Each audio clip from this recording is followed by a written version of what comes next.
Hi, book babes. This is Beyond the Pages with Alyssa Marie, and I have Brody Butcher here with me today. Hello. Thanks for having me. Of course. Some of his books are Casper Bay 1 and 2, Dire End 1 through 4, Rabid Outbreak, Damnation's Parade, Spawn of Nightmares, Summerween Screams, Problem with Murder, and Living on Grim Time. Welcome, welcome. That's right. That's quite the list. Yeah, it's gonna grow a lot now. Thank God, because I love your writing. So let's talk about. Oh, and you recently had Ink and Bones release. Yes, Ink and Bones. Yeah, see, I'm the worst because I forget. I do so much that I forget half of them. That's But all yes, Ink and right. Bones. Yeah. Um, that one was yeah. It's so pretty the covers. So you design your own covers, right? Oh yeah, I just like to stay up all night making them, whether they're pretty or spooky. It gives me something to do, For sure, for sure. something to cry over. Like I'm Right. so tired. Yeah, I think I would like be too meticulous and just end up driving myself insane. Oh yeah, that's just you start, and you get something, you're like, "Oh, that's cool." And then you look at it again, you're like, "Oh, I hate it. I hate everything Right? about it. The color. What was I thinking? Right. Such a fool." I think they all look good. Oh, thank I you. love them. Let's talk Slater Okay. from Dire End. He's Yes, you're one one of your book husbands. yeah, boyfriends, not husbands. Oh, boyfriend. Okay, this is the fling. Yeah, yeah, yeah. Um, he's my favorite. He is such a badass. Yeah? You like Yeah, the gritty noir type? I do, apparently. Yeah, that was actually one of the first reads of mine that would be classified as a noir. And I didn't know if Mhm. I would enjoy it, but I really did because of the supernatural element too. It was Mhm. so good. Yeah. Just yeah. So you're introducing a new character in Dire End. What is it? Private Jackass? Yeah. Soldier J. That's what it is. Yep. He popped in at 3, and he's like the superhero of their world. Kinda like, he was supposed to be like the Captain America stand-in, Yeah. but Yeah. more of a dick. Right. I don't like him at all. Right, I don't not at all. And I feel like you're gonna make me like him, which pisses me off. right. We'll get there, we need a few more books, and then you'll be like, "Oh, he's dreamy too, kinda." No, I don't know. Dreamy in that toxic way. Right. Well, You're like, "Oh, well, in that case." yeah, sign me up. Just kidding. um, and the romance element that you brought into Dire End with Mhm. Macy, that was what, book 3 too? The end of 2, so that was to avoid the cliche of will they, won't they. I just, like, threw them right together You sure 'cause, did. it Sh happened so fast, you're like, "Oh, Yeah, it's 'cause it sexy now." right. You're like, "Oh my god, Slater, hello, babes." Yep. For sure. Yeah, I loved it. It was so good. And I don't think I anybody, like, expected the transition from 2 to 3 because it was kind of like, "Oh, they're gonna close the door and do stuff," and then, like, it just bam. yeah, I think I messaged you Like and I was like, "What the fuck?" I thought that this was gonna be like, um, which I don't like closed doors, so it worked out for me, but, like, It's like, "Oh, this is happening." I know, I was like, "Hell yeah." So if you haven't read Dire End is the main character is, Slater, right? Does he have a first name? Yeah, John Slater. That's what it is, okay. I just know him by Slater, the hot guy. That's pretty much what everybody calls him, so it works. Yeah, and he is kind of rogue, wouldn't you say? And he was brought on to, like, the detective. Yeah, so he's a private investigator for Supernatural. He, like, just does his own thing, but the cops want him, like, to join, so that's another, like, cliche to avoid Yeah. where, like, the cops hate the outsider. These Mhm. ones actually are like, "Help us." Right. Like, "There's freaking vampires out there, we don't know what to do, we're not trained for this." Right, right. Yeah. So that was another, cliche breaker. where he's kinda like a superstar, but then Soldier J comes and he's like the main event, so they're like, "Oh, well, you were cool." Right. Yeah, and you definitely feel that, like, he's kind of tossed aside. Is that a Yep, spoiler? and, maybe. Not Shit. really. Okay. So we'll leave it in. If not, I can take it out. I'll put the time down just in case. Yeah. Um, ugh. Well, because I even feel like you kind of make that transition of, like, setting Soldier J up and you're just like, "I don't like this guy." And then by the end of it, you're like, "Well, shit. I kinda like him." I hate Yeah, like, that. literally comes in guns blazing, he's just an asshole, Ugh. and, like, you're on Slater's side, you're following his story, and then this brute comes and just, screws up everything that Everything. he's trying to do. Yeah. He's the complete opposite where he just wants to kill and show off, where Right. Slater's, like, on the sidelines doing his thing. Mhm, So mhm. they're very good enemies for each other.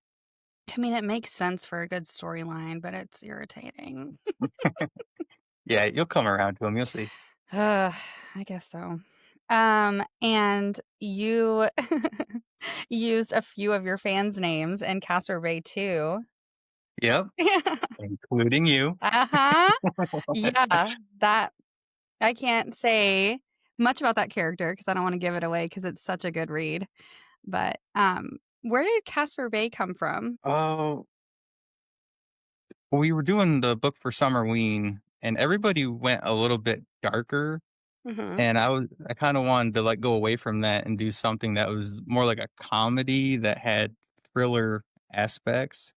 So, I came up with Marshall Murdoch, and I wrote the opening, and I fell in love with him, like, he was just like a delusional action hero. Oh, You know, he 100%. belongs, like, in the '80s, but he's in modern times, and he's just an idiot.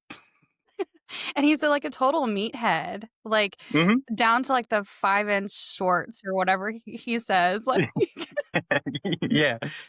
Um, he was so different from Slater, who, like, I wrote 3 or 4 diagrams in a row, so I was very focused in his mindset, and then to come over to another one, I was like, "I don't wanna repeat Slater, so I have to go to a different area and pull from different things," for and sure. that's what you got. No, it's so good though. I mean, and it's amazing to me how you can, like, switch between 1, genres like that, and then 2, characters because it's more comedy. Obviously, there's thriller elements and it's really intriguing, but the comedy kinda breaks it up and you're like, "God, he's so stupid." But cute, like, endearingly Yeah, so, even though he's a jackass. You're like, "He doesn't know any better." like, if you were to, like, date him, you would think he's the worst human alive, but, Yeah, like, just reading about his adventure and, like, you see that he means well, yeah, so it's like, "Ah, yeah, I'm on his side," yeah, but for sure. he comes off like so many tool bags that you you meet in your lifetime. Oh, for sure, for sure, but I think the more that we kind of, um more stories that we get from him well, from you, with him, about him, anyway. About him, yeah. Yeah, he becomes more and more and more endearing because 'cause you're like, "Oh, he's kinda dumb, yes, he's kind of a meathead, but he really does, like you said, mean well and, like, just, you know, He's just is a trying to cute help the only character." way that he knows how to help. Right, right, 100%. And, like, it's funny because he's a lifeguard and he's kind of a nobody, but in his head, he's Oh, the biggest thing in the world. he's big man. Oh, for Yep. sure. Mhm. Yeah, yeah, and you definitely get that in not Dire End, Casper Bay too. There's one line oh, I should have saved it, where he's like, "How did they" he's late to work or whatever, and he's like, "How could they even start without me?" And you're like, "There it is. There you are." I like when he goes to work and he's, like, super paranoid and like, he thinks someone's watching him. Yeah. I love that energy. It's kinda like almost cartoonish, but, like, if you're in his shoes, you might feel exactly the same, where, like, "Someone's gonna get me, they're in the Right. shadows." Well, he is They're in the sticking his water. nose. Yeah, he is sticking his nose where it doesn't belong, so, I mean, I think that's perfectly fair to have those assumptions. He's really funny too because he can break the fourth wall, kind of like Deadpool. Yeah. Like this at the end of the first one, like they witnessed something terrible, and he's like, "And this, folks, is when we lost control."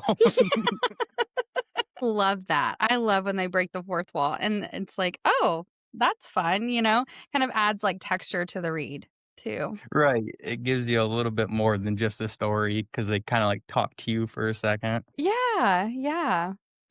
Okay, mm, let's talk problem with murder, and then we can go into your, like, spooky, scary. Okay. Okay. Yeah. This one is another kind of comedy, very Yeah. dark. Oh, yeah, yeah, very dark. But, like, the Carson element, oh, he's another one of my book boyfriends. He's a ghosty. Hmm. Can I say that? Yeah. Okay. It's in like the first chapter. Oh, perfect, okay. It's in the book Sorry. description. That's not the important part. The important part is that he gets established, Hmm. right? So, Yeah, uh, he's the show stealer. Like when I made it, I was like, "Oh, people are gonna relate to Doug," and I've never heard one person even mention Doug. yeah, yeah, I think whenever I read it, I messaged you and I was like, "Add him to my list. He's another boyfriend." I love him. He So was the fun. first one that you had. Yeah, it was. Yeah, for sure. Mm, yeah. Him and Slater are tied for sure. Mm, I don't know. yeah, he's funny because he's straight up evil, but he's hilarious. And the wit and the banter and, like, oh, it's so good. It's so There's good. a line where Doug's like trying to clean up his crime scene, and he's like sitting on the couch with a bowl of popcorn, like, "Don't forget the corners." Yeah. And he's, like, ragging on him for the decisions that he's making because he's like, "I wouldn't do that," Like, I And do he's it like like cleaning up his body. Yes, that's right. He's very chill about being a ghost. Yeah, he does it well, you know? Mhm. I mean, Yeah, it works for him. for sure. And then, like, Doug was just this guy who, he was stealing money from his company, and he was trying to, like, get enough to leave their city and start a whole new life, but then he got caught by Carson, and then it's just like his whole world unwinds in one night, and he's just like one bad decision after another. Oh my god, I know. Like, that poor man. I know. It's like he's a he kind of a bad guy, but Yeah, things happen. and you end up feeling bad for him because 'cause you're like, "Man, he is being tormented." Yep. Now he just has this full-time ghost with him. Yeah, with, like, a running dialogue that he never shuts Yep. up. Uh-huh. Yeah. Imagine, like, you're, like, on the, brink of insanity, and you just have, someone taunting you sitting next to you, playing jokes on you. Right, and, like, at your expense, and you're just like, "Oh my god." Yeah, for sure. But I Like, "Oh, think this is my life now." but I love that element too, because you could have taken it and you could have just made him, like Doug, a serial killer and, all these bad things, but you added this humor element to it that is really a running trend for you in your Mhm. books, and it kind of breaks it up and you're like, "Oh, I love this character," and you wouldn't anticipate that you would. It kind of catches Right. you off guard, which is makes it a really, really fun read. And then it pisses you off because there's only 2 problem with murders, and there's only 4 dire ends, Mhm. you know? Yeah. If you're in our chat, you know. We're working on it. Yeah, that's okay, as long as you're working on it.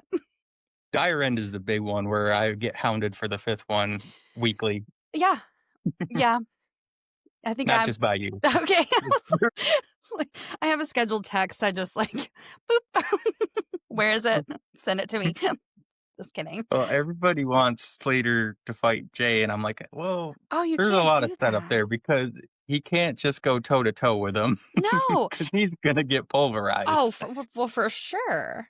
For sure, because he's like you said, it's so in my mind, and correct me if I'm wrong, I kind of think of Soldier J as kind of like a Captain America Iron Man blend. where he's, like, really utilized as a weapon for the government, and they're Mhm. like, "Just go do this," you know? And so, yeah, you have to have the buildup. You can't just be like, "Oh, here we go, next book," and Mhm. someone wins, someone loses. No, you gotta, like, you know, anticipate it. Right, and I don't wanna, like, rush something and then regret it later, like, "Oh, I shouldn't have done that." So, like, I want 'em to be perfect because Yeah. it's gonna be big when it happens. I have most of it plotted out, Dear. and, yeah, like, he definitely is, like, um, the Captain America type where he's a super soldier, but the government is using him to, like, showboat. Like, they Mhm. want him to be the celebrity hero because their world has all these monsters, but they don't have any heroes. Mm-mm. So, he gets to fill that role, and they created him, and, his backstory is really sad. Yeah. Don't get into it because that's part of the read too, where you get, like, a little snippet of it and you're like, "Maybe he's not so bad." Eh, like, he's a complete dick in 3, and then 4, it's like, "Well, Yeah, maybe." I know, and that goes back to kind of like your writing style too, where you paint these characters and you're like, "Oh, that's easy. I don't like him," or, whatever, and then it changes and it takes you by surprise because you do like them. There's so Mm. m and that's frustrating. The interesting thing with writing is one page can change everything. So, like, you could have your opinion formed, but then you get to this next part and it's like, oh, it changes things, like it unravels things. And you're like, Yeah. okay, maybe Right. he's not so bad. Right. So, um, are you a plotter or a pantser? Um, Neither necessarily. I like to plot out in like kind of like points. Like, okay, I need to know that this happens, this happens, this happens, but not, I don't fill it in necessarily. Yeah. So, like, a lazy plotter, perhaps. Well, I think having bullet points where you have, like, important moments in the story helps kinda guide you, you know, and to stay Sometimes on I'll track. just think of like, I'll think of a line that I want a character to say, and I need to get the situation to a point where I can say it. Like, it's that important to me. That And sounds that's really like, complicated. it's where a lot of jokes come from. Like, oh, I want him to say this. So I need the conversation to get to that point. S Wait, so you basically write backwards to a Sometimes, like, situation? That's yeah, like, crazy. because I'll have a scene in my head, and usually they play like a movie trailer. Like, that's how I'll see them, and I'll be like, okay, if it starts here, or if I want it to end here, I need it to have certain scenes in between to get it there. So it's like I kind of work all over the place and just fill in the blanks, and then eventually you have a story. Wow, that's crazy. Like for the first dire end, I knew that I wanted Slater to fight a demon biker at the end. Mhm. Okay, I need to tell a story that's gonna get him to that point. I'm speechless. That's crazy. Like, I just it makes sense, but I could never. Yeah, I can't remember who it is, but there's one famous author. He writes the last line of his book first, and then everything leading up to that, he doesn't have it planned at all. So it just goes back to the beginning, and he has to get to that last line. I was like, ugh, that's too much. I feel like that's Like, kinda what you do, though. like, buddy, I just want to tell a joke. Right? Right in the middle. Yeah. That's crazy.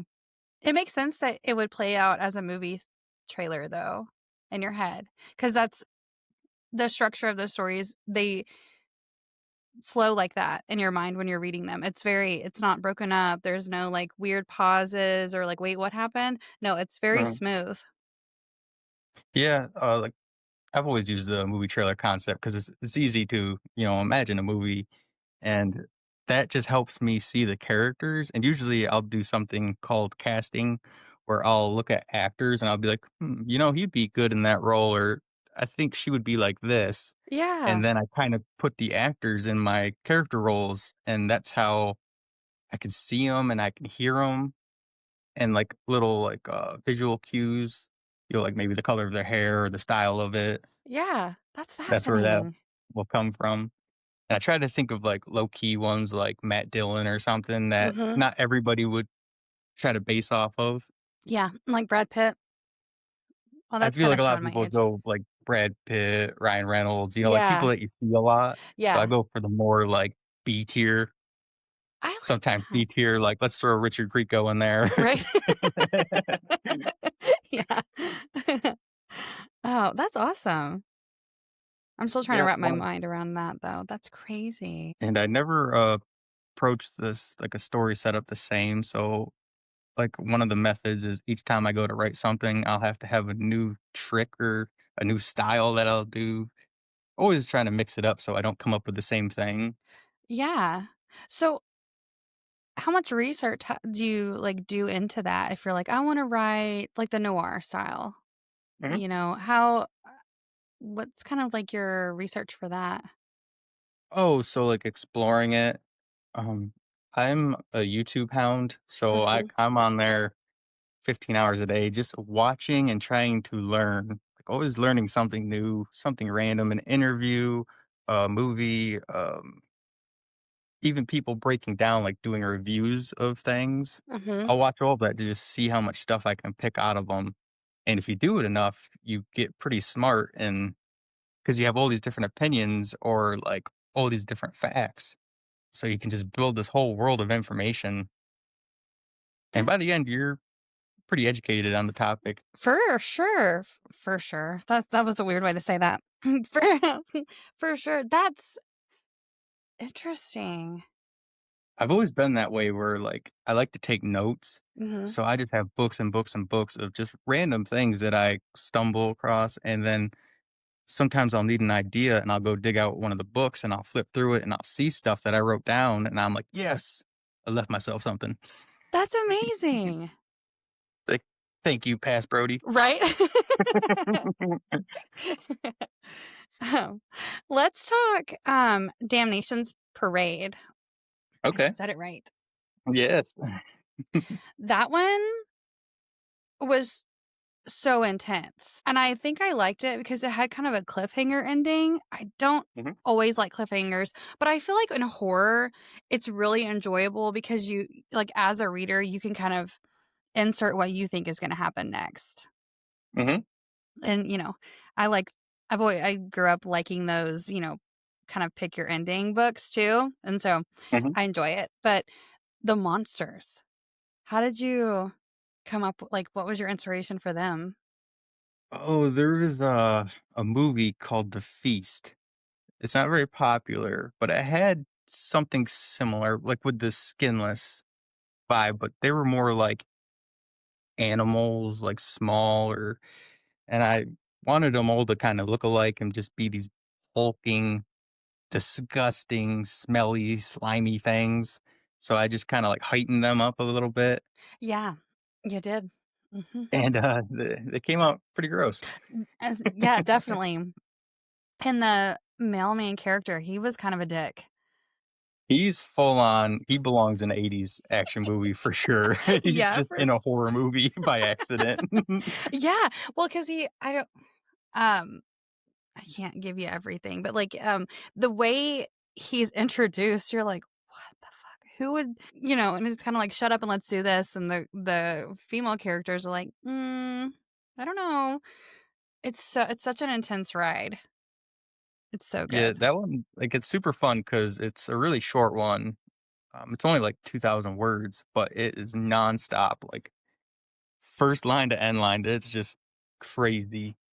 Oh, I know. And I really like the idea of like cabin horror stories.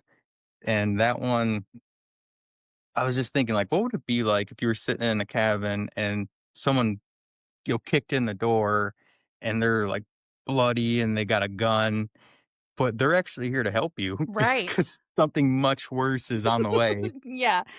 Like, you picked my cabin, you could have gone to anywhere else. Like, you could literally have ran and brought these monsters anywhere else, but you brought them to me. The Johnsons live on the other side of the lake, asshole. But Yeah. no. But no, you came to me, thank God, that's my luck. Yeah, and, like, he has maybe a minute to explain to these people that there's supernatural things, Which they're really mean, and they're coming to kill him, it's, like, very fast. and they're like, "No." And, like, they're dealing with the fact that you have a bloody stranger with a shotgun in their living room. Who's spewing all this crazy, and they're like, Right. "No, okay." Like, "Okay, Captain Crazy." Yeah. Yeah, that one oh, that was really, really good. Um, and So that Rabbit one oh, go ahead. that one was intended to be a one-off, but I have so many people that ask for a sequel that I think I'm gonna have to do it. Well, yeah. How? Because in my mind, they all died. Well, they were left off in a rocky situation, Yeah. but there's That's always what a I'm but. saying, cliffhanger, but in my mind, I'm like, "Well, this is it." Close it. You can't have stupid things like, "Oh, the military just arrived." Right. So, like, they need to fend for themselves. Right, exactly. Maybe there's a second dick that comes in and, you know, Runs in, "You guys ain't gonna believe what's oh, they're here." bang, bang, bang, bang, bang, they save everybody. He's like, "I forgot to mention I have a brother." Like, what is the, old Young and Restless that always had, like, stupid twists, but Oh, people were so hooked on them. I think it's still on. I think Young and Restless is still going. Everyone the original cast is dead because that's how they would, like, get people out of the cast. They'd be like, "He died." Yeah, it was like everybody would die and have, like, a secret evil twin or I'm gonna have to, throw some of them tactics in these stories as we go. You better not. Or, although with your humor, you could probably make it a lot more enjoyable. I would love to be a writer on one of those, like, stupid, cheesy shows. I'd have so much Oh, fun. you would. Yeah, you would. And it would be a hit because 'cause they're it would 'cause what they've got going on now is no, for sure. Rabbit Outbreak. Is that your only zombie read? Um, Actually, no, there's a short story called Night of the Living Pizzeria in one of the Spawn books. No. So that was a zombie book, but Rabbit Outbreak is actually not a zombie book. And a lot of people are getting tripped up on that. It's rabies? They're infected. They're not zombies. Like you can still kill them like regular people. Or if they just don't eat, they're gonna die on their own. Mhm. Mhm. So that's the difference between them and the zombie story. Like they're not looking for brains. They're just looking to spread the sickness. And once you have it, they kind of can't tell you anymore. Like they just hang out together. Wow.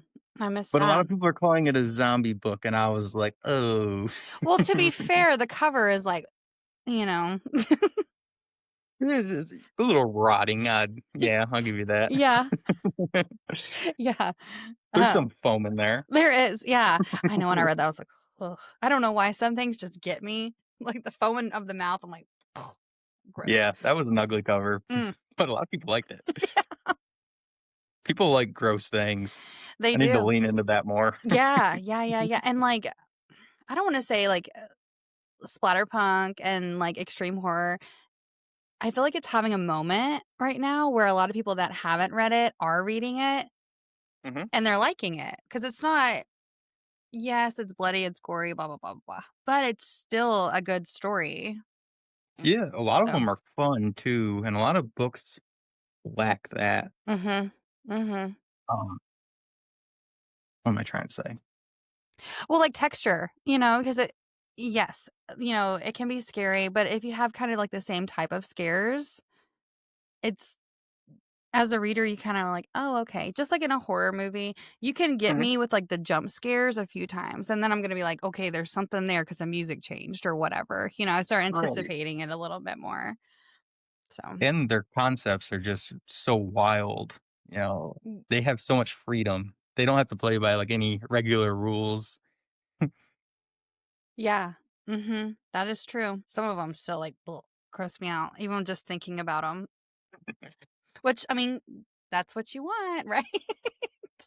Well, a lot of people, I feel like Stephen King's the most famous in the horror genre, and I've tried very hard to read a lot of his books, and I fall short so often. Yeah.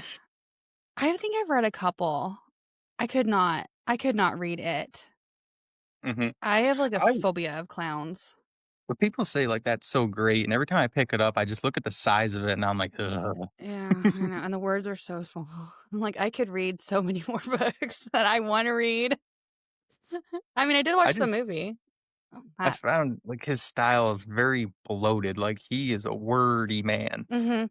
He has a Yeah. lot of great material, obviously, Mhm. but you gotta flip some pages to get to it. Mhm. Yeah. Yeah, I would agree with that because I do have trouble following, because not saying that I need it to be fast paced all the time, but I need it to get to Right. the point because I'm pretty sure I have ADHD, and as I'm reading, I'm like, I will be actively reading and be thinking, "Are the dishes done? I need to switch the laundry over. I'm kind of bored." I will literally be thinking that. I tried to read Salem's Lot, and Mhm. I was, like, 400 pages into this, and I was like, "I cannot confirm or deny if there's a vampire in this fucking book." Like, I was so over it. Yeah, I know.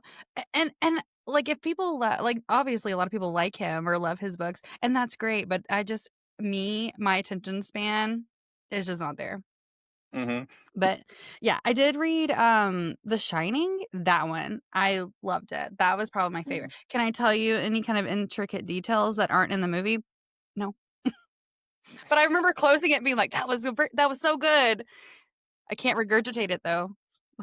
Maybe I have an auditory, like a reading Well, issue.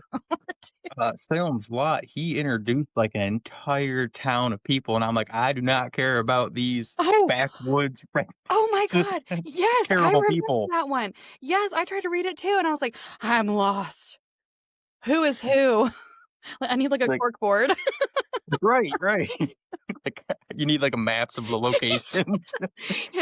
Amy is this one. Jeff is this one. That's what I would need because I'm like, oh.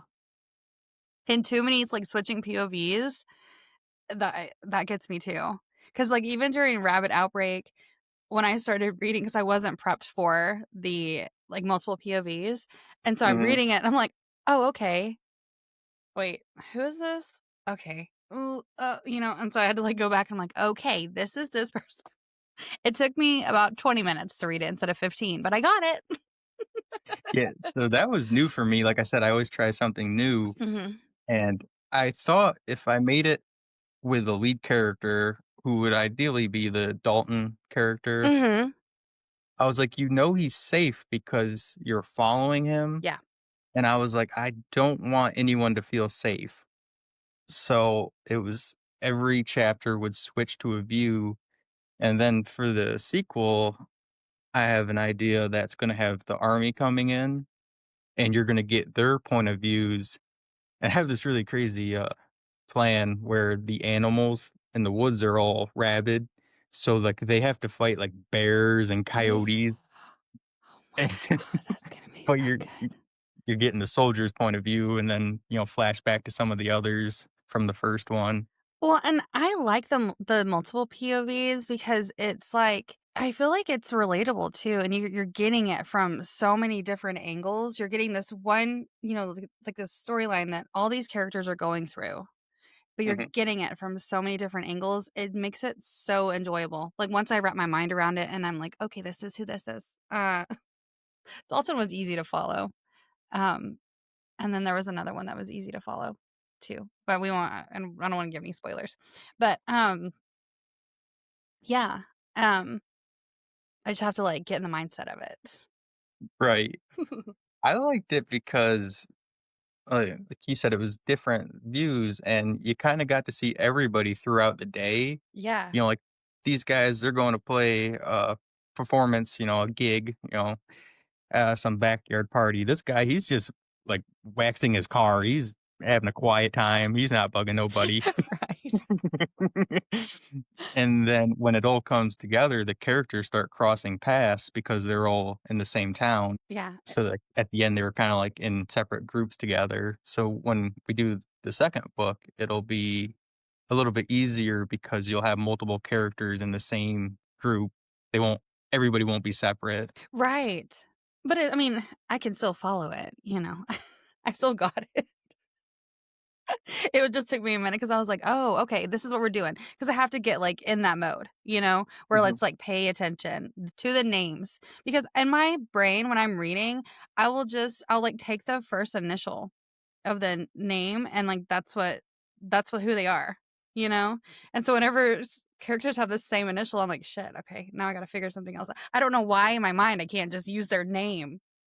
I don't know. He's not George, he's G. Yeah, I know. I know. Yeah, because I read we'll talk about it, but okay, let's talk about your anthologies. Okay. What got you into doing anthologies? So as I've preached for a while, I've been into them for years, back when everybody thought they were lame. Mhm. I we were talking, I called myself like the founding father of You're like George anthologies. Washington of Yeah. anthologies. Self-proclaimed, of course. People were so high and mighty and they were like, "No, nobody wants to read shorts or, they want full books, these big worlds." And I always thought shorts were cool because if you're a busy person or if you like variety, you get yourself an anthology, you got like 10 stories, maybe you'll love 4 of them. Even so, that's a win. For Sometimes sure. you'll love even more. Well, and I feel like it's a cool way to kinda, like, taste test different authors' writing styles, That's another great thing. and you know, 'cause you may not wanna commit to a full novel, but if you read a short and you're like, "Wow, this flows really beautifully. I like how they're describing things, how they're, showing or whatever," and then you move on to exploring other parts of their work. Mhm. I Yeah, it's a mean, great sample. it's like a story flight instead of like a whiskey flight, you know?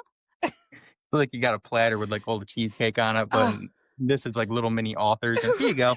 right? It's like a charcuterie board of authors. Like, "One for you?" Yeah. Yeah, for sure. They're so fun to read because the stories are so different. Mhm. Um, Uh, when we did Spawn of Nightmares, we had so many great authors, like, a lot of them wanted to be in all of them, and then some of them would just pass through, and it was so cool to have the variety.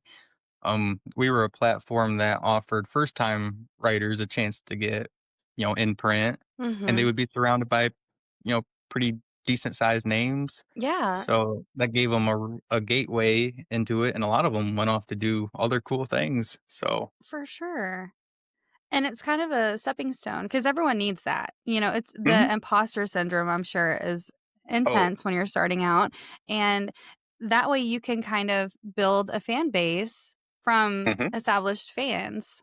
Because I think, all of the Spawn of Nightmares. Yep, You're a real one. I am. You're stuck with me.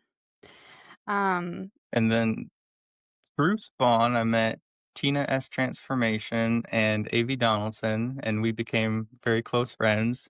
They're both lovely. They both have a lot of great stories, great books. Go check them out. so many. And they're always doing something new.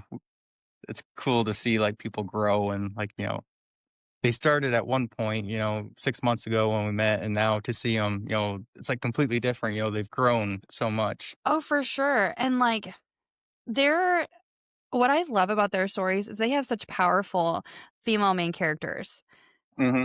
They really And bring the heat. There is no you ain't gonna fuck with them, okay? I mean, you might, but you ain't gonna see tomorrow. mhm. Now they have their female empowered groups, and Yeah, yeah, and they're all female anthologies. Yeah, that's really cool too. Because I think they're I re asked them. Oh, sorry. no, go ahead. I asked them if I could use the pen name Betty Butcher To be involved. and join in. I got shot down. Did you? Shoot. That is a good try, though. Yeah, you got to work it. Shoot your shot. Tell me about Summerween Screams. It's a mouthful. Summerween Screams. So, um, I can't remember what month we started, but I knew that the beach season was coming up, and I just love the idea of being on the beach and having a horror book. Yeah. So that's what it got, the cute cover with the jack-o'-lantern, the martini glass, and, I just, um we had the Spawn of Nightmares going on the side, so I asked a couple of them if they would wanna do the Summerween version, and a Mhm. lot of them didn't get it at first. They're like, "So they have to be on the beach?" I was like, "No, but maybe fun." Yeah. Well, it's, like, themed, you know? I love when there's, like, a running theme Mhm. of the anthology where everyone kind of builds off of each other. Yep, and after we got rolling, everybody got it. They're like, "Oh, okay. This is simple." But I probably explained it bad because originally I was gonna call it, "I Know What You'll Read This Summer." I But I love felt like that. it was too long. Yeah, that is really long. So it got shortened to Summerween with, um, a simpler concept. Be like, "Okay, it just has to be a summer story, summer fun, and then, throw some beach balls in there, and we're gonna call it Yeah, for good." sure. Well, and because Summerween is a whole thing, because by summer, the spooky people are missing the spooky season, so they need a little something, you know? Yeah, for sure.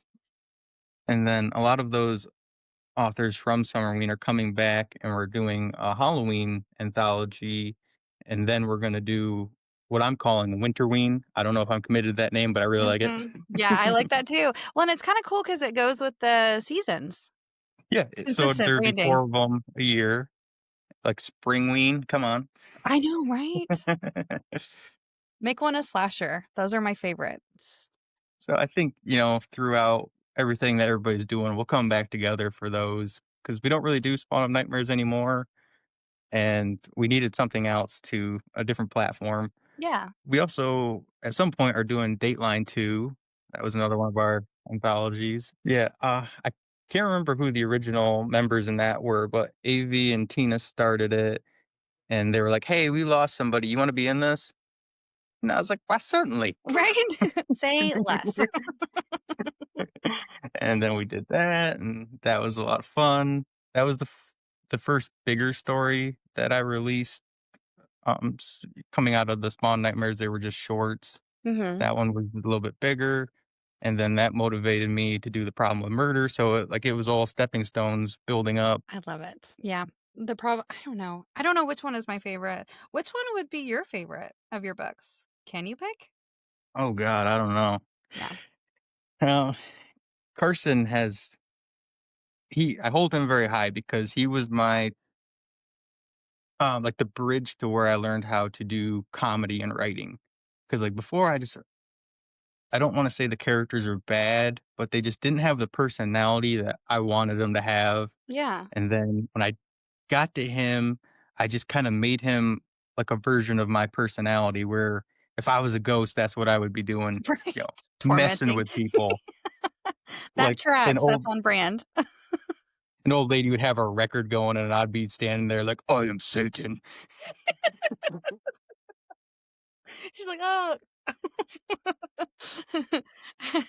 Add another ghost to your That's what I would do. I would just constantly mess with people. Yeah, I could see that. I could see that for sure. I think that's all the books. Oh, yeah. Do you wanna get into questions? Let me edit this blabbing out. 45. So we have to talk about Fridays with Butcher Yes. because that is the new big deal. Yes. That starts this Friday. Well, today, because this podcast is gonna be out on Friday. Oh, even better. Yeah. Welcome to Fridays with Butcher. That's gonna be so much fun because it's weekly stories. They're all gonna be different. They're gonna bounce from horror stories to crime stories, mysteries. I might throw in a romantic comedy. I don't know. You I should. can't keep up with myself. Right. No one can. I really like the movie The Bounty Hunter with Jennifer Oh, Aniston and yes. Gerard. So I might do something like that at You some point. should. That would be so fun. And it's kind of a like a palate cleanser too, you know? That's what I was thinking, kinda, like, change it up a bit. Yeah, for sure. But give us some It's spooky, my scary. page, I'll post whatever I want. Exactly. No one can stop you. Is Freddie is written under a pen name. Do you wanna talk about the pen name? Yeah, we can, Oh, that's okay. I outed myself by accident one day, Well, I'm so glad it everybody was knows you now. and not me, because I was like somebody posted about Freddie, and I was like, "Yeah, I, like, typed it out, and I was like, I love this one."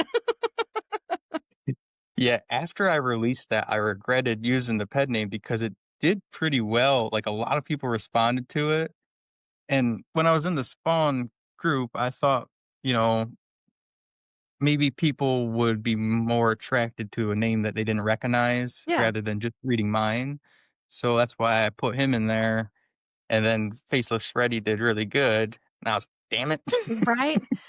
And your pen name is Dominic Kane, right? Yep. So if you see that, it's really Brody Butcher, so just read it. Yeah, I was gonna do a photo shoot where, like, one side is, like, super bright and funny, and the other side's, like, super dark, and that was gonna be the 2 personalities. Yeah. Well, I think that tracks because Faceless Freddy is a horror Yeah, book.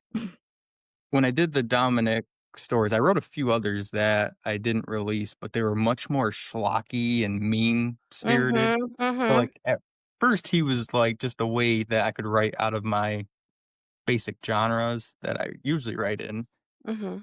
and I kinda gave up halfway, but Well, I think you have expanded your brand to cover horror now. Like you're kind of multi-genre, Mhm. which is good because then, if people check you out, then they have a lot of different things to pick from. Do you want horror with, gore, or do you want, more funny, thrilling comedy stuff?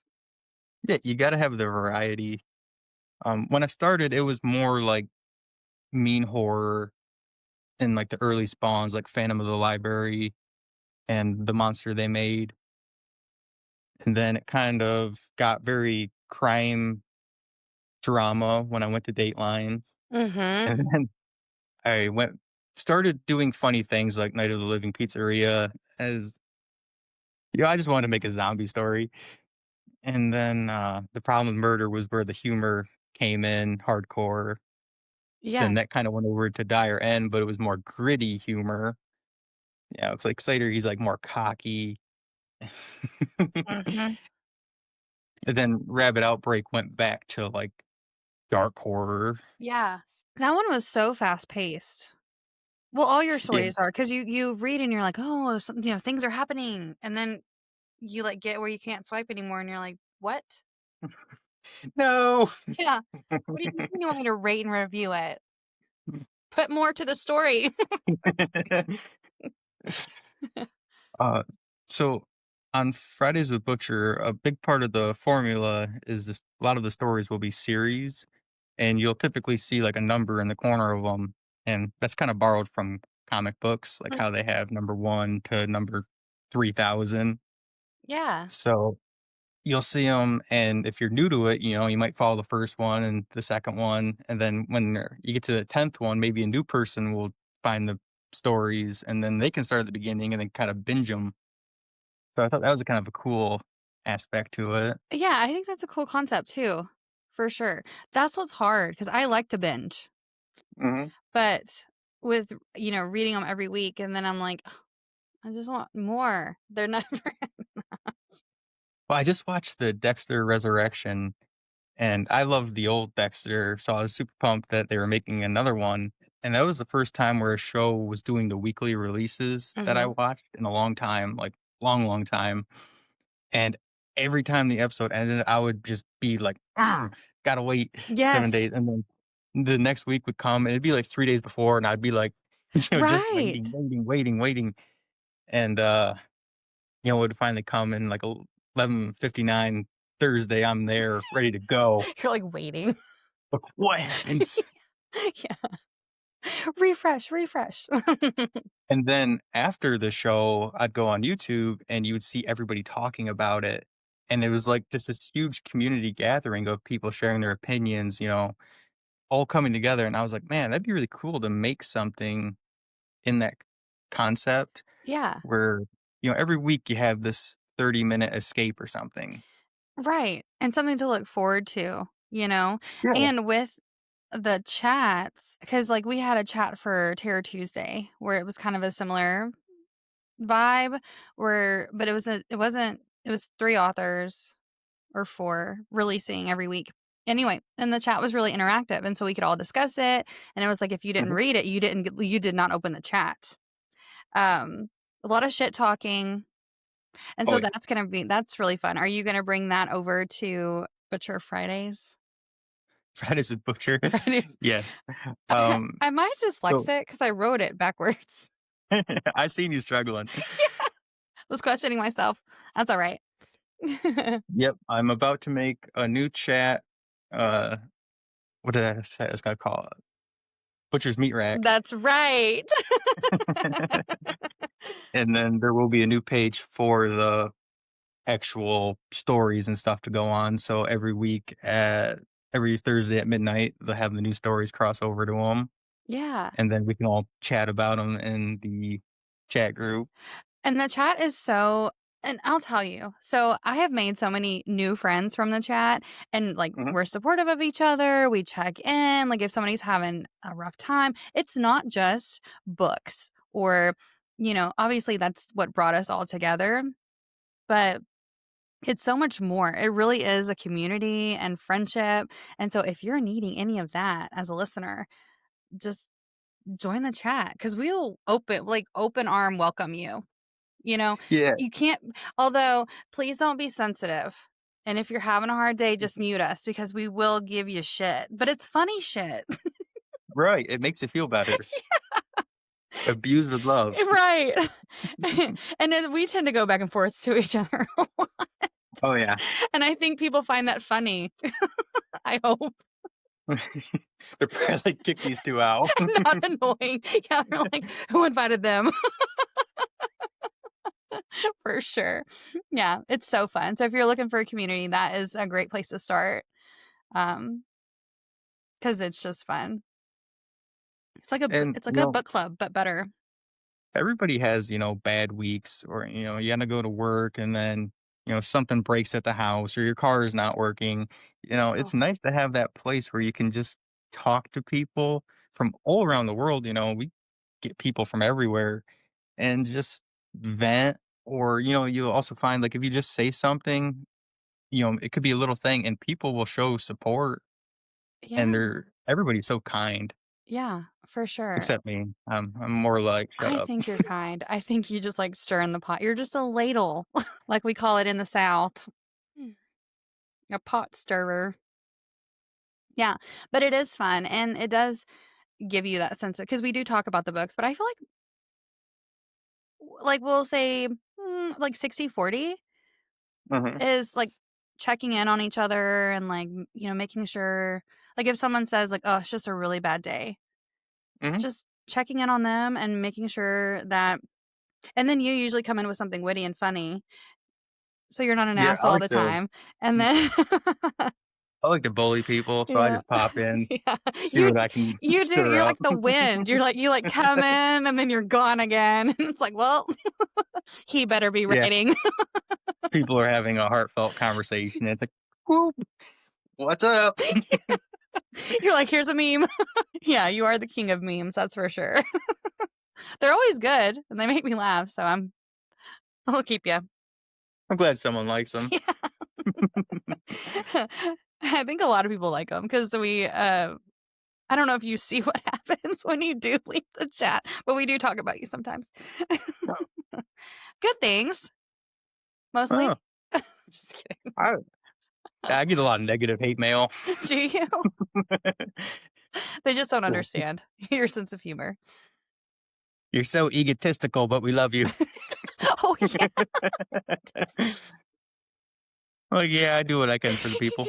Yeah, I can't remember what I saw the other day, but I just was cracking up.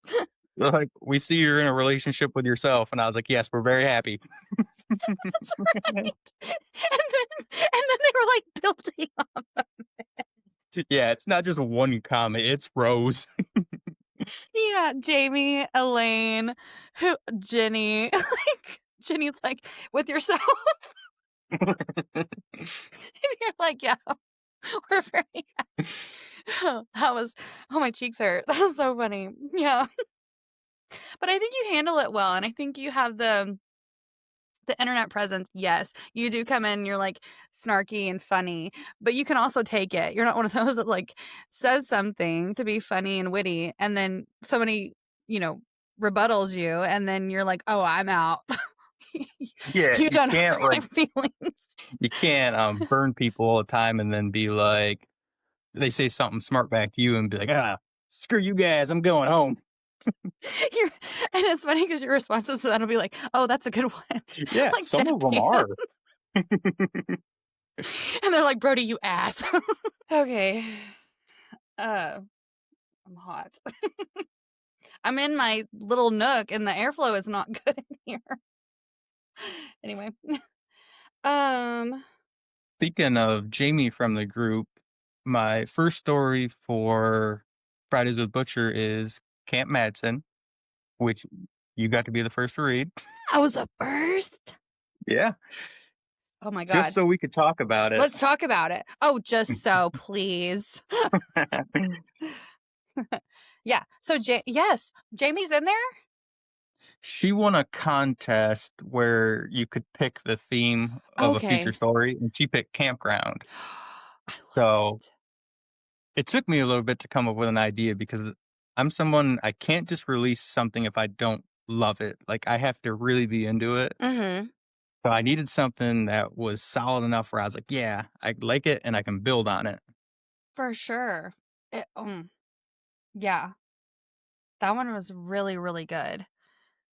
Because you think campy, you kind of think like this formula for it. And Hmm. it definitely I'm not gonna say anything, no spoilers.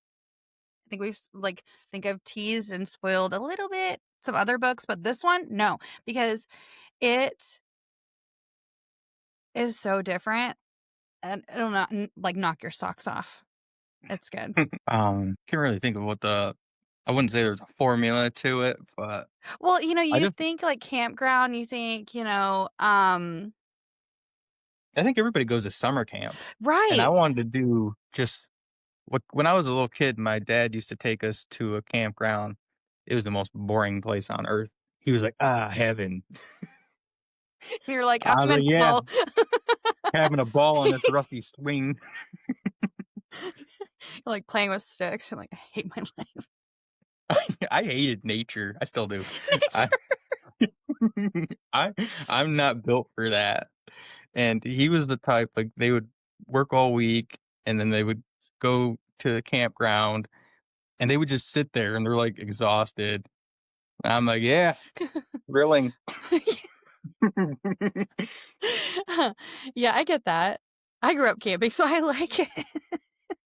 I was like a 7-year-old kid, but I acted like a 50-year-old man. That tracks. I could see that. I can I was very different. I'd be, like 8 years old talking to people about their divorce. oh my god. I don't know. I just matured really fast. And I just wanted to have adult conversations. So you have to learn how to talk to adults to get them not to treat you like a kid. Right. So, like, I just learned, like, I would talk to a kid and I'd be like, "You're stupid," Right. like, "Go play." Go play. I wanna hear about this lady's divorce. Like, "I'm trying to get into this poker game." Right. That's funny. Um, yeah, I think because it's coming out Friday, right? Yep. I think that's perfect because it's October. It's Yes. coming out today. Um, it's October, it's slashery, can we say? I would give you that. Yeah. Um, but in a different way, which is really enjoyable. I'm not gonna say anything else because I'm gonna spoil it, so I don't trust myself. All I will say is when I was a teenager, I snuck out one night and my friends and I, we went to the graveyard and I had this crazy idea that like, what if people were in the trees and they started to drop down and close in on us? And Yeah. that idea has stuck with me for years. I always just thought it was cool. It is cool. And I finally found the opportunity to put it somewhere. Yeah, yeah, you did. And that's another thing with working backwards. I knew I wanted this style scene to happen, so I have to get these people to that point in a realistic fashion, in a timely fashion because it's a, short story Yeah. that kind of ties back to that. Yeah, and it's crazy to me how it doesn't feel like that, you know? Like, the story flows really, really well, and you're just like, "Oh," you're just kinda I'm just, like, bebopping along for the ride, and then you're like, okay, what the fuck?" You know? Maybe this took a turn. Yeah, a bloody turn, but it's so good. The mastery of short stories is you have to give people enough where if you make another one, they want to come back, Makes but you sense. can't give them too much where you tell everything. So you need to have a solid concept that can draw them in, show them characters that they like, and they want to know what happens to them. Right. Right, that makes So like so much sense. this one leaves a lot of people wondering what the hell's gonna happen. Yeah, travesty, that's all that's left in the wake. They're having a bad time. A really bad time. A really bad time, yeah.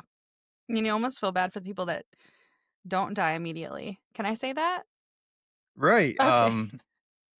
That's a great point because sometimes that's the better option. Yeah, because 'cause you're like, "Man, I don't wanna be that one." I don't wanna be Right. any of them. But, like, you know, you think about That's a that great whenever you read. quote for like the cover, like the lucky ones die first. Oh my god, I'm writing it down, I'll text it to you.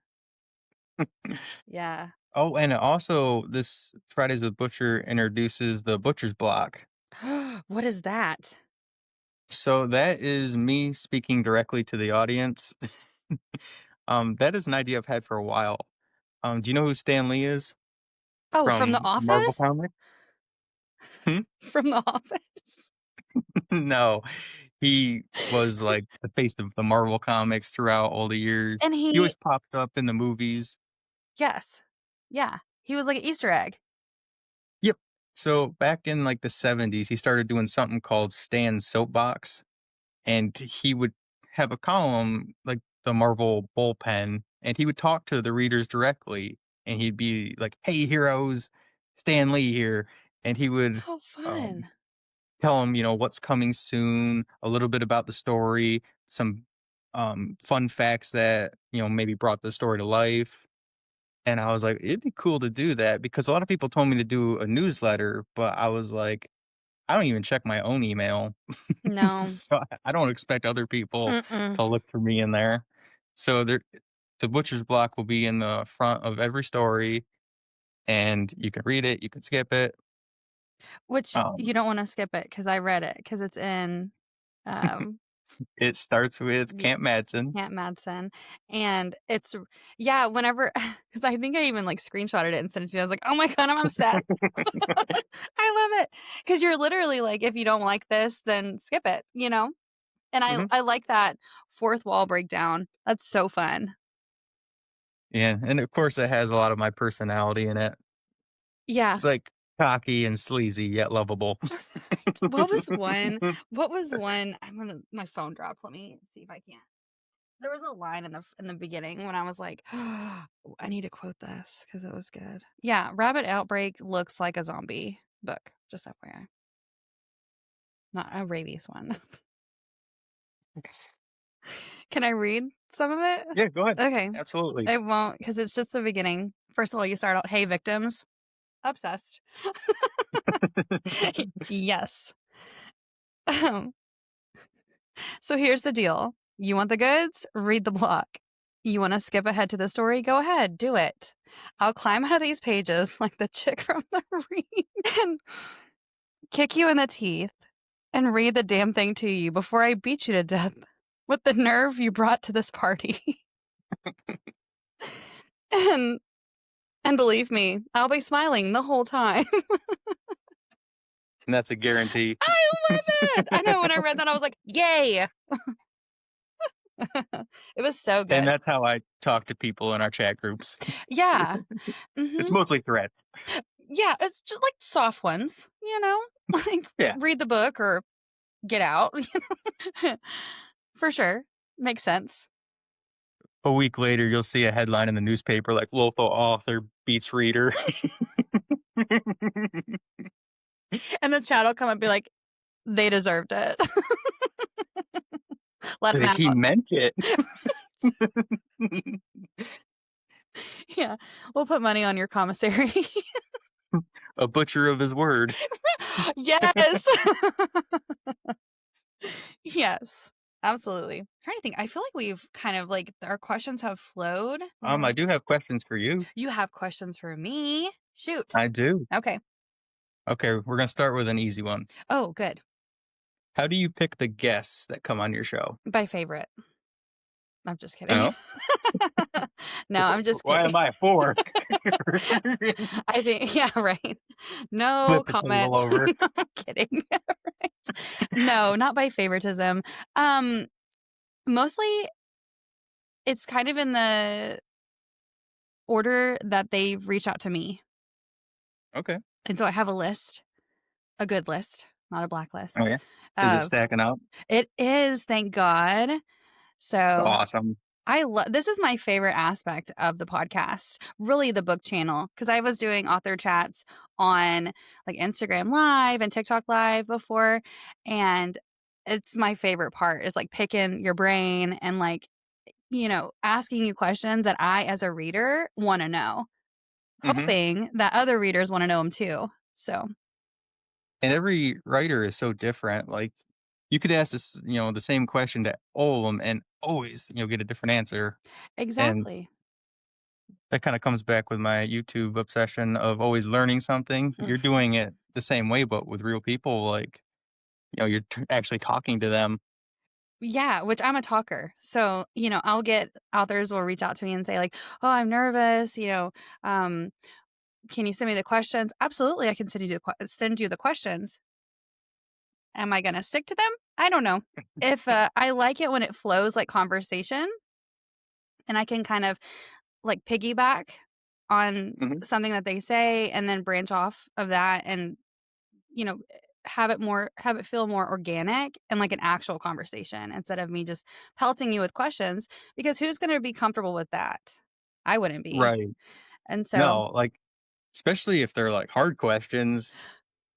yeah. Like, do you want me to have a panic I attack? know, right? And so I always message and I'm like, "Don't worry about the flow of conversation. That's on my shoulders. That's my job. If it lulls or if there's something that you don't wanna say or you've said that you wanna take back, whether it be like a spoiler or you haven't released a name for your book, coming out yet, I can edit it. It's so low stress. That's what I want. Mhm. I want this to be low stress for y'all. It's a lot of work for me, but you know, it's fun. So, next.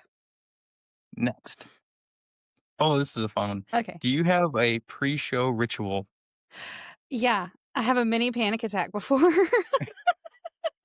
Like, yes, I breathe into a paper bag several Yeah, times. I have to listen to music before to get out of my head because if I don't, I'll just be like, "They're gonna hate me. All it's not gonna work. This is blah blah blah." Well, 'cause we'll just give this is our second time recording this Mhm. interview because we had technical issues for the first one, but you were kind enough to come back on.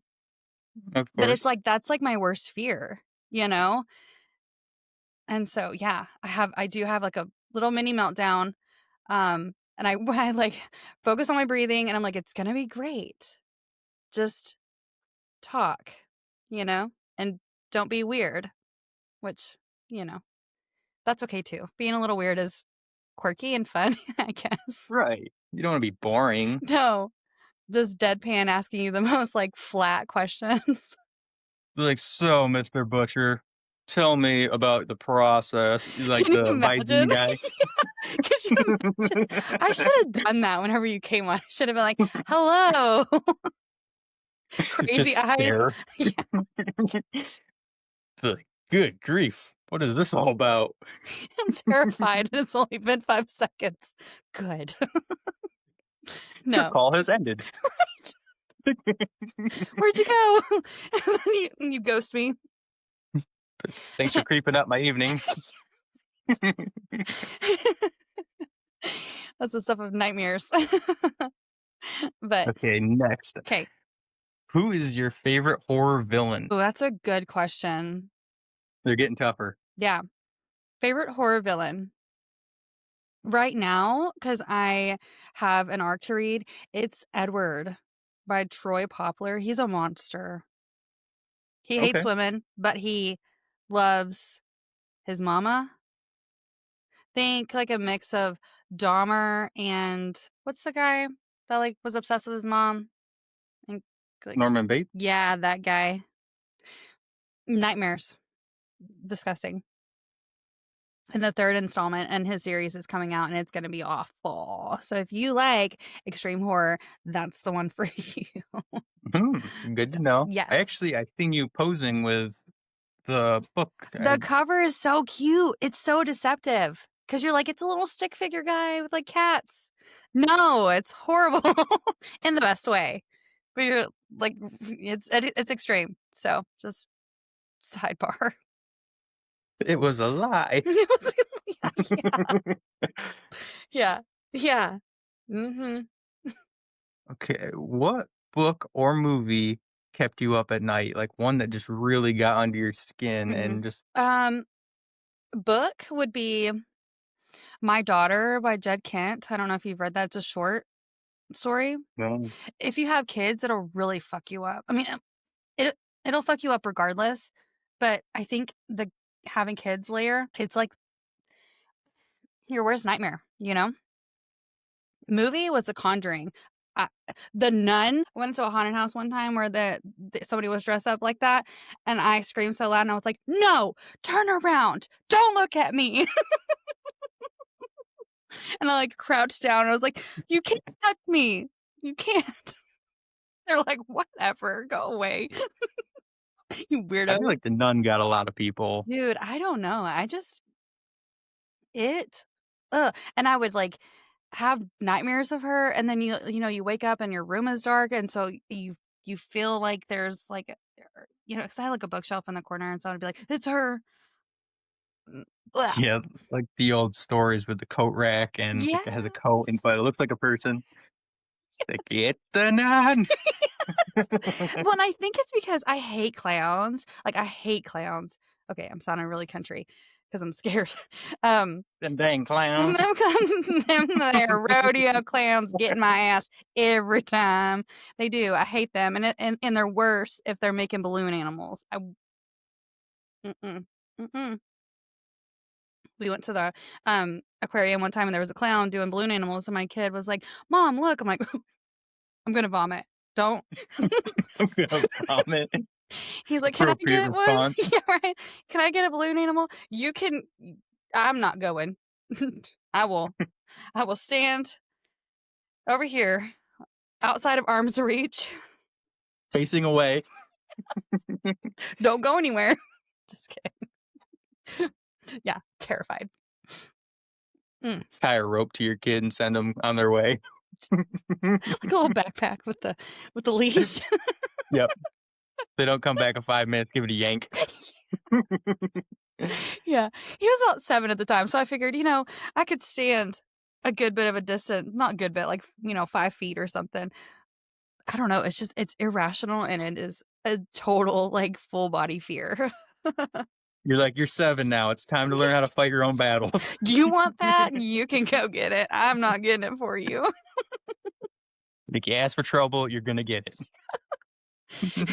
My mom she she could be very loving or she could be very hard, and a lot of times, like, if we had a problem, she's like, "Deal with it." Like, I need an adult. But you were talking to women about their divorces at 8. She's like, "You got this." Like, I still had my own complications. Like, that washing machine was a real struggle. Like, first of all, I can't reach the knobs. That's funny. I can't get Yeah, I struggle getting all my clothes out of it because I have a top loader. So I have to, like, you know, I'm short. I'm only 5'2", and so that's Well, I funny. was like 7 and she was like, "All right, free ride's over. Time for you to learn." I was Yeah. like, "I guess them good old days are done." When did they start? Right? Like, I didn't get to enjoy them. I barely witnessed them. Right. What does that entail? Do I have to make all my own food now too? I did. She Yeah. would, make things, and one time she made spaghetti or something, and I was like I was Uh-oh. really fussy, but I tried it, and I Mhm. was like, "Why is it crunchy?" She's like, "Oh, you got a problem with the way I cook? Well, make your own food." Why is it crunchy? Spaghetti. I feel Yeah, like she didn't that's a handle valid criticism. question. I felt like it was fair. I feel like it's fair too. I don't think I've Like ever had crunchy spaghetti. like, "Is this plastic in here or Oh god, I didn't think about secret ingredient?" the noodles just aren't done. Like, "Was it supposed to taste like a graham cracker? I'm not here to judge." I'm j I'm just asking for my safety. For sure. Alright, next, what else you got? Okay, last one. If you could interview anyone, live or dead, who would you Oh. pick? Oh, Edgar Allan Poe. Really? Yeah, he's my favorite. He's my favorite poet. I have his big collection on my nightstand, and so anytime, which he's dark, right? And so I don't know. It doesn't make sense to me. But anytime I'm having like a hard time or I need to get out of my head, I'll read like The Raven or one of his, poems or shorts, and it just is comfort to me. I don't know. Okay, yeah. He was definitely ahead of his time. Like, Yeah, he could be an author today and, like, do the same things, and I don't know, I just feel like there was something about him that was so timeless. Like, it I doesn't agree. feel like a story from, 60, 70, 80 years ago. Like, Mm-mm. he just I don't know, he had that appeal where you can pick it up at any point in time and be like, "Wow." And I think he was a little weird, you know? And Oh, he was definitely weird. I like a little weird, I feel like I vibe with that. Um, Like, he was a spooky bitch. Like, before that was cool. I know. He was a trendsetter. He was. And so, yeah, it would probably be horribly uncomfortable because you probably just deadpan stare at me the entire time, the entire interview or something. I don't know, but that's who I would wanna interview. I hear he was actually pretty funny, which is surprising, but at the same time, like, maybe that's how he came up with, like, a lot of, like, the dark things because, I don't know, like, humor translates to so many things, like, it gives you so much, like, knowledge Mhm. on subjects and, like, the world, because if you can make someone laugh, you can scare them. Oh, for Like, the sure. hardest thing to do is to make someone laugh, Yeah. and he was edgy, Mhm. spooky. And kind of raw. Like, you read it and you're like, "Okay." You know?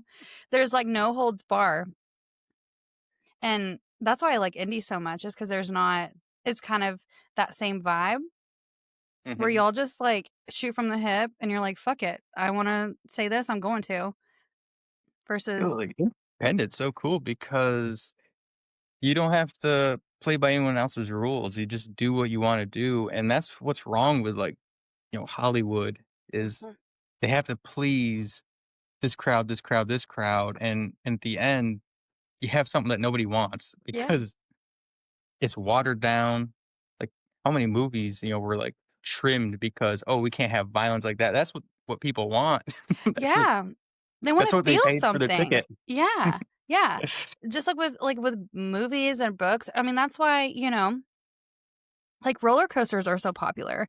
People wanna feel something. Yeah, outside like of what they, their day to day. they don't wanna, like, have a real life stalker, but they like to read about them. Yeah. I hate stalkers. Like, you're reading about They're stalkers. they're not a good time, like, in No. the real world. No. I'm gonna have to cut that out because, uh, yeah. That was fun. Those are fun questions. Yeah, I try to do some creative ones. I had more, but I was getting carried away. I was Were like, "I need you? to settle down." Like, one of them was, "Oh, what's, like, an embarrassing thing about you that you hate but can't change?" Oh, yeah. Um, I think I have 2. 1, my sense of humor, and 2, I talk a lot. Like, "Oh, I have plenty." Like, how many do you want? Yeah, yeah. No, yeah, I definitely think that my sense of humor can be a little bit dicey sometimes. It tends to go to, like, the dark and, like, more sarcastic kinda thing, so I can come across kinda bitchy, and then I like to talk and chat, you know? So, I think that's probably my, uh and gestures, I use a lot of gestures too. That's I do that too, like, I cannot sit I still. can't I'm like, I have to tell a story. what what is it called? Jazz hands. I need it. Yeah, for sure. Yeah. Whenever I'm telling a story, I, like, have to pantomime it. I'm like, "So you're driving the car, Like, and you're just listen to cruising down this. the road, and you gotta roll down the window." I'm the same. I'm the same. And that's why I move so much in my videos because I can't sit still. I'm like, "Hey," like, literally. I set it up, I'm like, "Record. Hey, did it scare you? Good." Like a '90s rap video where they're, like, smashing it. I need to edit that, and I can just make myself, like, slow dancing like this. I would lose so many followers. I'd be like, "Ew." Like, "This has gone too far. She Pull the plug. she's lost it. She's lost her last marble. Unfollow." Bitches. Just kidding. Um, what got you into reading or, like, movies, like, consuming that kind of media? Um, movies kind of connected to writing because when I was little, I had a lot of toys and, like, action figures, and I would do this weird thing where I would watch movies, but, like, say I didn't like a scene, so I would use the toys to kind of play the version of the scene that I wanted to happen. Mhm. So, I guess I was, like, kind of directing it, Yeah. and then, I was telling a story that I wanted to basically see. So then when I started getting into books and writing, it was a way where, like, you're like the god of that universe. Anything you want, you can put in there.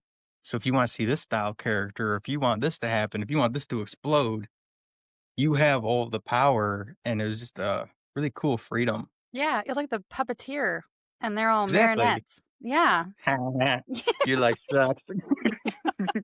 Gonna ruin your day.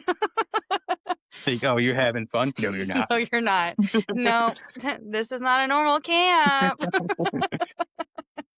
I seen a funny meme one time that was, like, somebody's, like a character, like, living their best life, and then it had, like, a dark shadow behind them, like the writer. Yeah. I feel like that's fair, especially with some of these and some of these books, I'm like, "Oh, this character is too happy. Bad things are fixing to happen." Because usually when they're like, "Life is good. Life is great," you're like, "Oh, you're gonna get ruined." Worst. Like, you have no idea No. the terrible things that are coming your way. Yeah. Yeah, for sure. Or they're miserable and you're like, "Oh, no, it's just gonna get worse." For sure. But reading is such a fun way to just escape your, like, day to day and any kinda shit that you're dealing with. Like, you just catapult into, uh, another universe, and I think that's why I like, the anthologies and, like, the shorts so much is because you can read them in 30 minutes. Not the Mhm. anthologies, but, like, a short story, and then you're like, "Huh, okay." It's long enough to kind of help your body calm down if you're, like, having anxiety or doing anything like, having, like, those kinds of feelings, and it redirects your mind, so you can either, you know, be productive after or, not. So, Right. Like we were saying earlier, it's an escape. Like mhm. even the 30 minutes where you don't have to focus on the real world. Like that's beautiful because not a lot of things give you that, Mm-mm, that peace of mind where like you can get lost in a story easily, you know, for if sure. you relate to the character or the plot. I know a lot of people like to envision themselves as like a character in the stories. Mhm.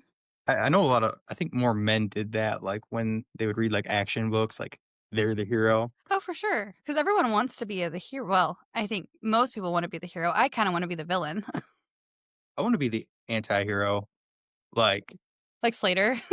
not on either side. Yeah. And I don't really care who wins, but I'm just like fucking things up Yeah, in the right. back. See, I wanna be the bad guy. I just wanna be like, ruining whatever Like bad you're not the bad guy, but you're also not the good guy. Like that's very appealing. that is. Um, that's like Spike from Buffy. He's one of my favorites. Yeah. When he came on, he was, the big bad, Mhm. and then he changes and he goes to the other side, but he's still not like a great, like he's still pretty bad. Right.